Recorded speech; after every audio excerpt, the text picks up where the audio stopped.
Salutare dragi prieteni și bine v-am găsit pe canalul meu de YouTube Vintage Phone. Astăzi vreau să vă prezint acest Nokia 6210 care a apărut pe piață prin anii 2000 din câte știu. Este un telefon foarte frumos din punctul meu de vedere, mai ales pentru perioada aceea. Și știu că era foarte vânat acum cred că vreo 10 ani, nu știu, de tiriști, de oameni care merg cu camionul și vreau un telefon care să țină foarte mult încărcat.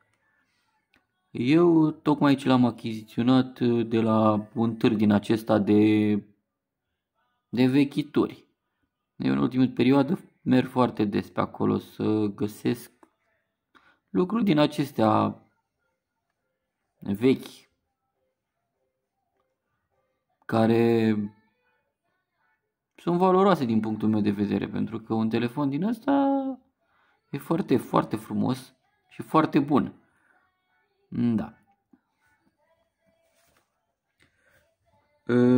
Din câte știu eu, rețeaua pe care funcționa era 2G sau până în 2G, 900 pe 1800.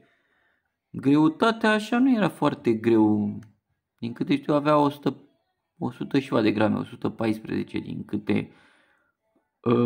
câte știu mai exact.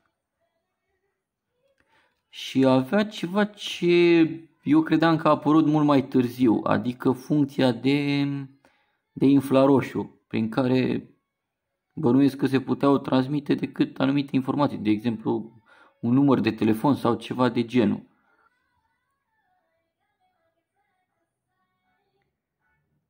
Da, mai știu că acesta este primul telefon care a primit certificat GSM Forum, ceva de genul, din câte mi-amintesc. Bateria era foarte bună. Din câte știu, ținea undeva la 4-5 ore de conversații în continuu și undeva la vreo 10 zile în stand-by. De asta era foarte vânat. Da, și după cum vă spuneam, tocmai ce am cumpărat telefonul acesta. Nu știu, dumneavoastră vă vine să credeți că am dat doar 10 lei pe un telefon din acesta, care arată foarte bine. Și îți dai seama, pe OLX, din câte am văzut după ce l-am achiziționat, costă undeva la 100, 150, 200 în funcție de și cum arată. Acesta eu zic că arată destul de bine și sigur cred că ar valora mult mai mult. Da. Hai să dăm o privire, să aruncăm o privire prin meniu, să vedem ce mai avea el prin meniu.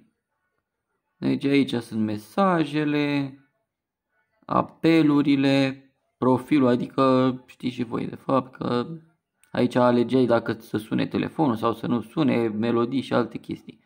Aici la setări,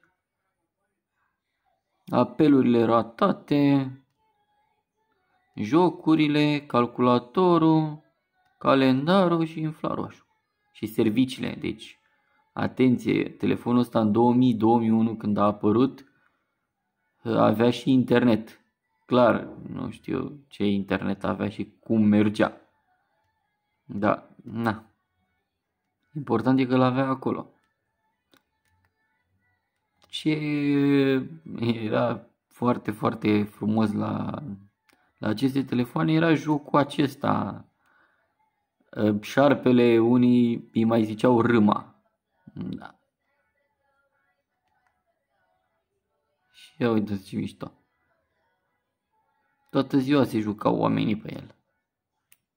Era un concurs care are cele mai multe puncte. Bun, și cam ăsta a fost telefonul pe care am vrut să vi-l prezint. Am mai multe, o să fac mai multe episoade cu fiecare în parte, să vi le prezint și vouă. Vă mulțumesc pentru atenție și ne vedem la următorul video.